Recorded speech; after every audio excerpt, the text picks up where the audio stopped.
साताऱ्याच्या फलटणमध्ये काल आयकर विभागाकडून संजीवराजे नाईक निंबाळकर यांची 17 तास चौकशी झाली आहे। रात्री उशिरा 12 वाजण्याच्या दरम्यान आयकर विभागाचे कर्मचारी संजीवराजे यांच्या बंगल्यातून बाहेर पडलेत। संजीवराजे नाईक निंबाळकर यांच्या निवासस्थानी अजूनही पोलिसांचा तगडा बंदोबस्त ठेवण्यात आलेला आहे।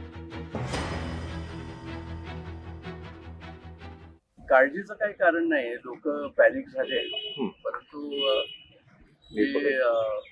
क्लिअर कट काही फॅमिलीज आहेत ना महाराष्ट्रात, बरोबर, काही म्हणजे काही बोलण्यासारखंच नाही। लोकांनी आश्वस्त राहावं की त्याच्यातून काही निष्पन्न होणार नाही। जरा हाच वेळ जरा इतर काही लोकांना दिला तर बरं होईल।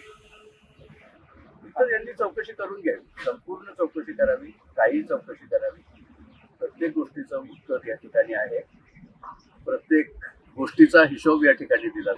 जुनी गरज ही महाराष्ट्रातली अशा पद्धतीने टार्गेट करणं योग्य नाही। लोकशाही मराठी ऐका, पहा, जागरूक रहा।